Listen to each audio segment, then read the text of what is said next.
Olá, pessoal!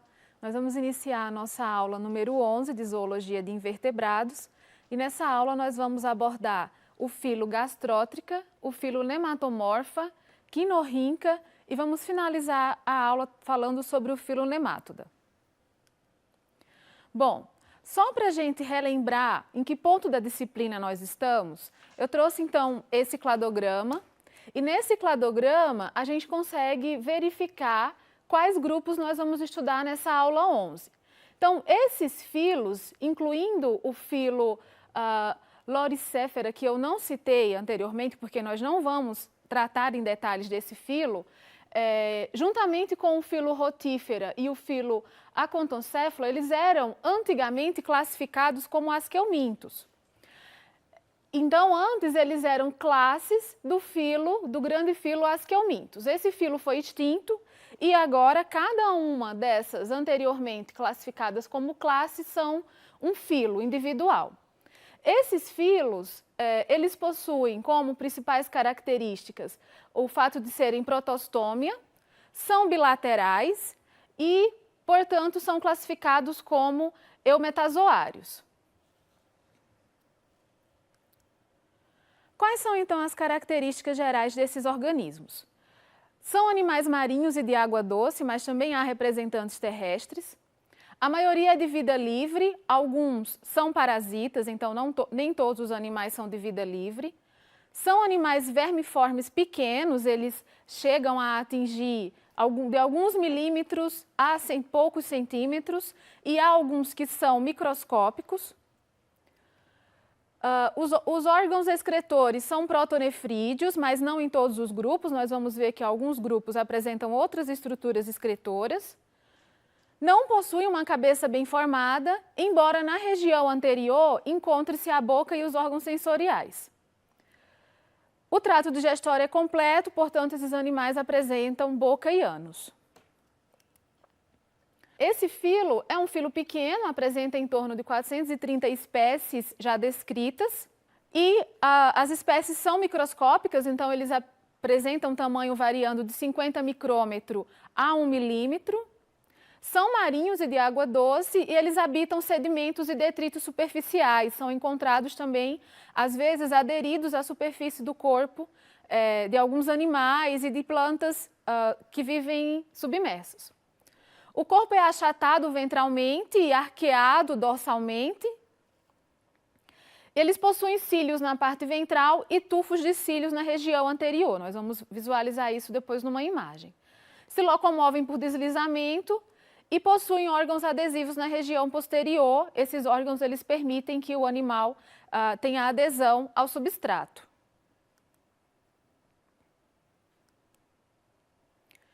Bom, são acelomados, ou seja, não possuem uma cavidade interna do corpo.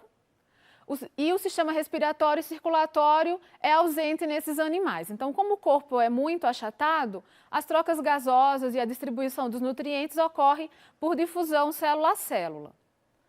A digestão é gastrointestinal, o intestino é completo. Em espécies de água doce, a excreção ocorre por protonefrídeos, que também é responsável pela osmorregulação. O sistema nervoso é formado por um par de gânglios cerebrais e há uma comissura unindo esses gânglios e também há um par de nervos longitudinais. São hermafroditas ou partenogenéticos, ou seja, algumas espécies o próprio óvulo desenvolve o embrião sem que haja fecundação. Bom, aqui a gente pode observar então uma imagem que mostra representante desse filo genérico, e aí nesse representante a gente consegue observar então a localização da boca na região anterior, os glânglios cerebrais, há fotorreceptores e quimiorreceptores.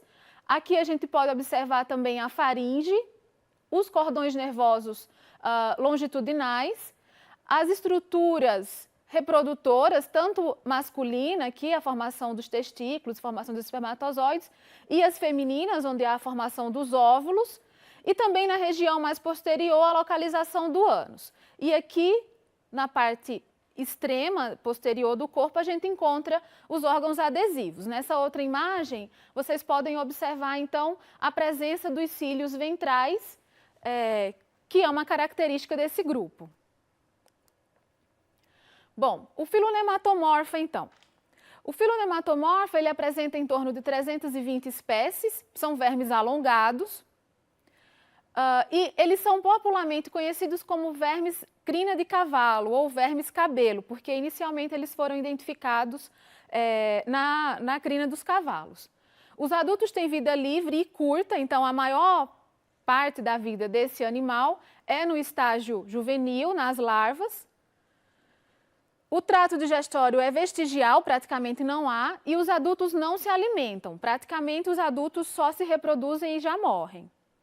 O sistema excretor é ausente e possuem sexos separados, então há o macho e a fêmea.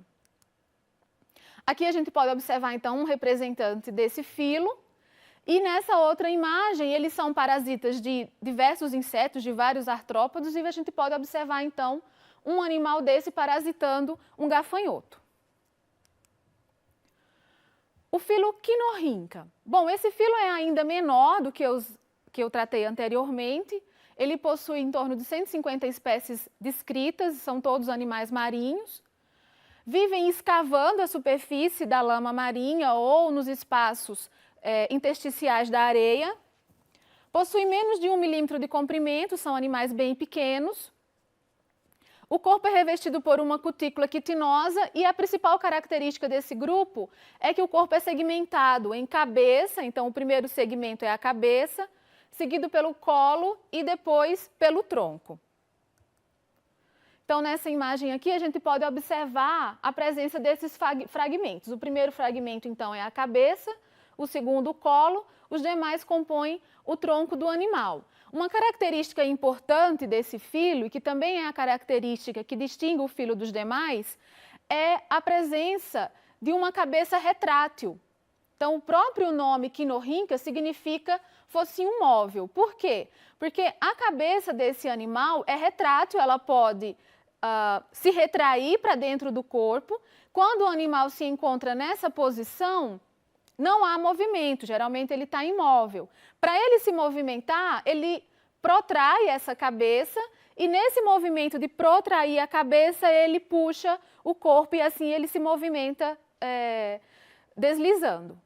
Bom, vamos entrar então no filo Nematoda.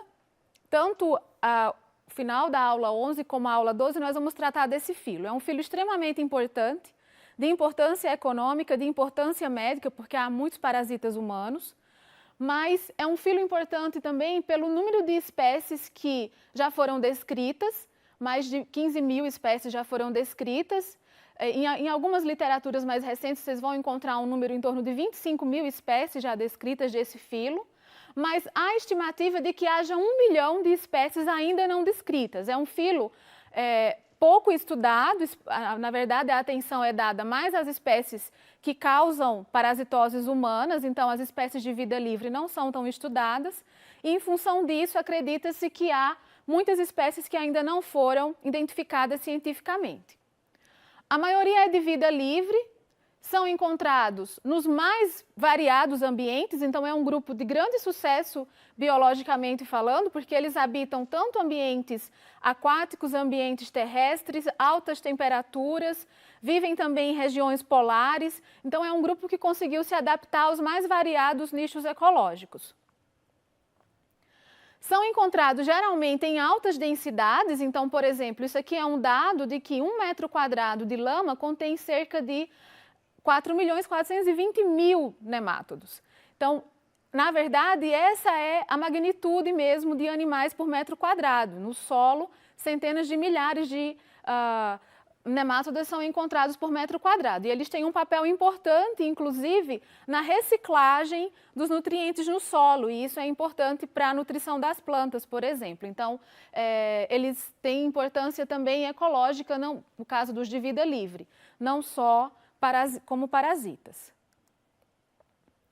Então, além das espécies de vida livre, há as espécies parasitas, como eu já comentei, e eles parasitam praticamente todos os grupos de animais e plantas.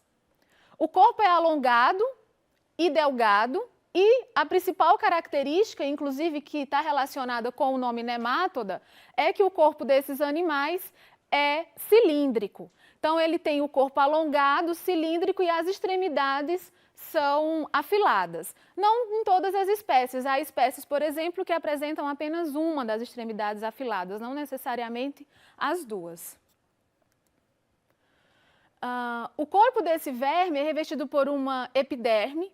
Essa epiderme é sincincial, ou seja, as células se comunicam entre si.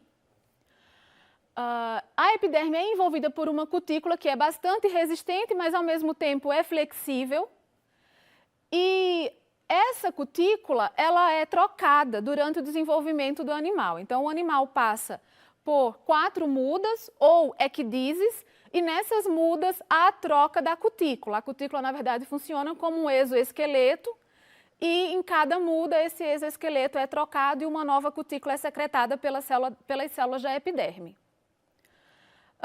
Além disso, a epiderme desses animais ela sofre expansões para dentro. Essas expansões formam cordões longitudinais. Esses cordões longitudinais estão presentes em 4 regiões do corpo do animal. Então, a gente encontra um cordão longitudinal de epiderme na região ventral, em todo o corpo do animal, na região dorsal e 2 cordões nas regiões laterais.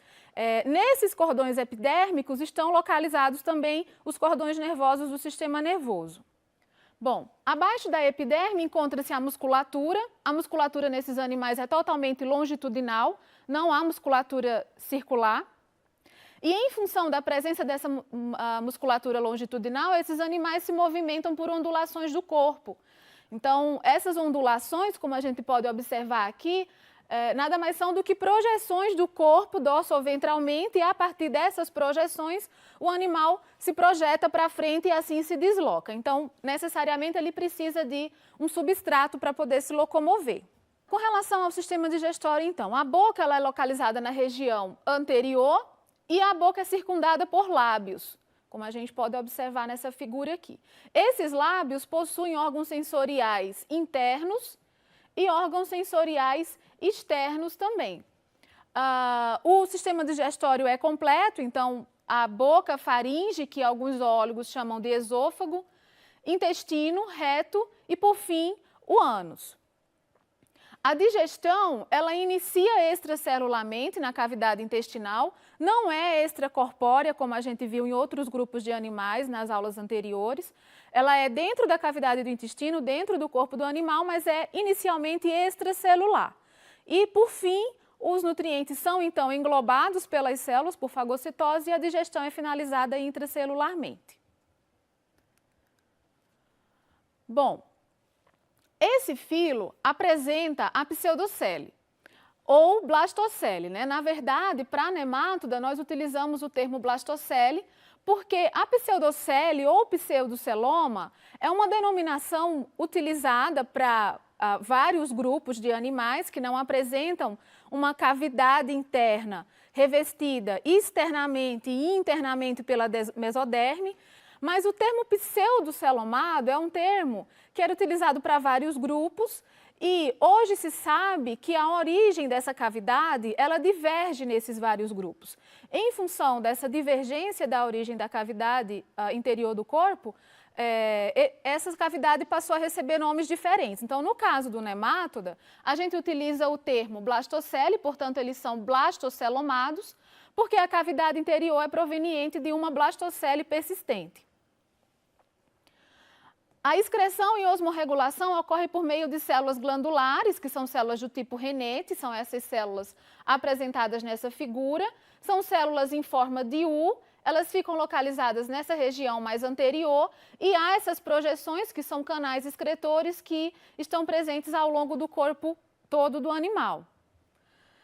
O sistema circulatório e respiratório não estão presentes. No entanto, essa cavidade, a blastocele, do interior do corpo do animal, possui um líquido, um fluido.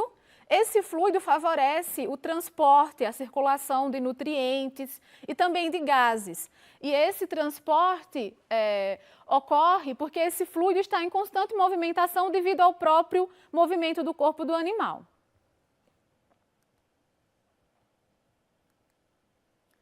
O sistema nervoso, então, localiza-se dentro da epiderme.